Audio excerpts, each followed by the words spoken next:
Hello one and all, this is Nerdcraft here, bringing you a matchup on tal'darim Altar.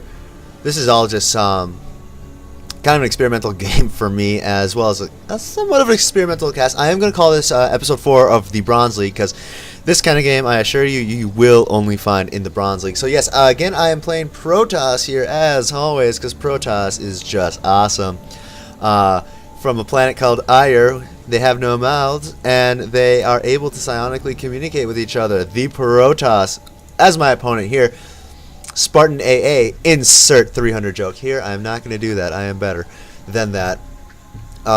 Is also Protoss as well, so he hails from Ire, or is it Shakuras? Who knows if he's the banished Dark Templars.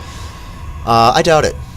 He didn't go DT in this game. I already have a game of the DT Rush. That was Bronze League Episode 3. Please check it out. So yes, this will be Bronze League Episode 4. It's not really much cheese. More is just it's a very odd game that you will only see in the Bronze League. tal'darim Altar, PvP once more. I should probably play some Terran games or some Zerg games. The cheese there, or try to find some cheese. But let's see here. I was on a losing streak, very long losing streak, and I won this last game here. I'm like, finally, I won a game. You know, it's just, oh god, you guys know how it is at times when you get that losing streak, and you're just like, oh, I won a game finally. And so this game, I'm just like, tal'darim Altar. This is one of my better maps, I believe. But at the same time, I came in this map, I'm like, tal'darim Altar.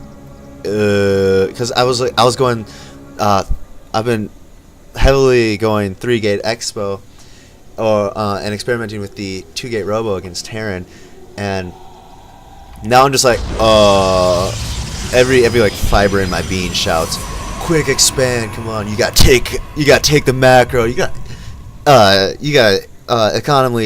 got economically crush this guy. And the same time, I'm just like scrambling. I'm like, like that's seriously what my mouth is like. I'm just like panicking, and it's so bad. And this guy, he seems a lot more like composed and everything. Like his probes just like, yeah, we got this. My probes are like, I don't even know what I'm doing. So yes, I'll try to calm down right now.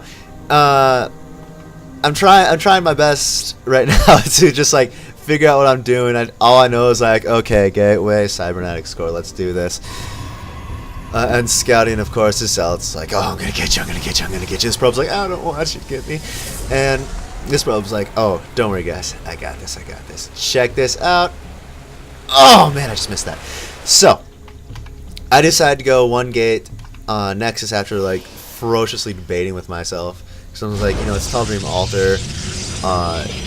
We can be a little greedy on this map. So let's see here. What else is there I can talk about, since this game's a little long, I would say. It's tal'darim Altar. I don't think there's such thing as a short game on tal'darim Altar. He is going 3-gate Forge into Expand, I do believe, which it's a clever idea on tal'darim Altar. You have such a big choke here. It's such a big choke and ramp here, and you have a smaller choke, but it's not on a ramp, so you know you get basic vision. And looks like he is going to build cannons. Oh, what am I talking about? I know he built cannons. I played this game. I'm getting sentries out. I learned in my past few games that sentries are amazing units, so now I'm always going to try out and get sentries. My warp tech is on its way, and I'm supply blocked. Yeah, go figure. Building pylon though, very soon. My Nexus is nearly finished, about 9 blizzard seconds. I wonder, like, Blizzard is so big that if you really think about it, they could create a town, and they could have like blizzard time standard, and everything would be like much faster. Instead of 24 hours, they'd probably have like 48 hours, because it's Blizzard, and it's like, you know, it's Blizzard.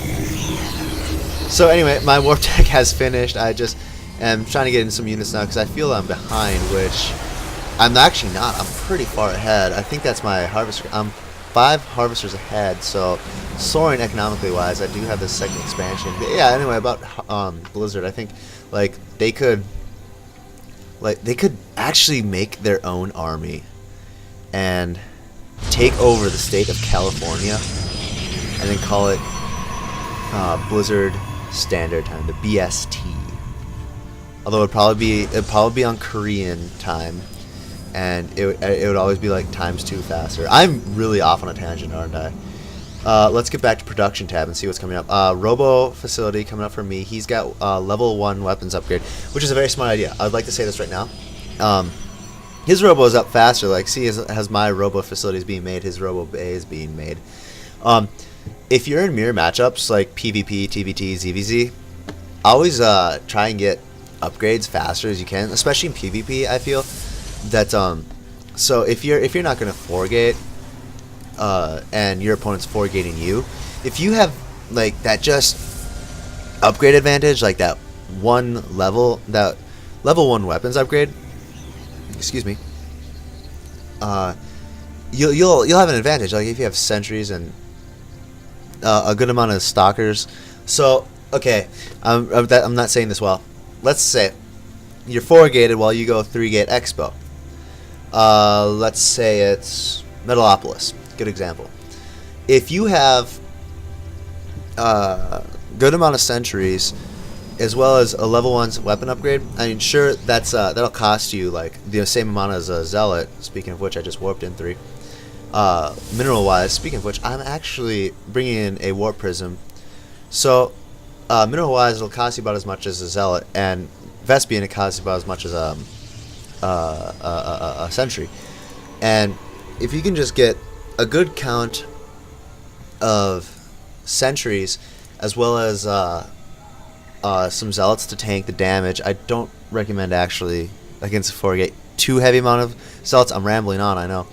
But also good amount of stalkers to just with that weapons upgrade. The fact that they can't see you up on a ramp, especially in a map like Metalopolis, where the chokes are very narrow, and you can just one force field to keep them out and just constantly see. Luckily, that observer did not see this warp prism. I'm going out for harass. I found I have not harassed as much as I could, and you can just keep sniping the units off. That'll eventually hold the 4-gate back. The problem is that if he's really committed to that 4-gate, your force fields will eventually run out, and there you can keep behind. You can transition into a very heavy Zealot composition, and against stalkers, I'd say Zealots, very heavy Zealot count will favor that battle.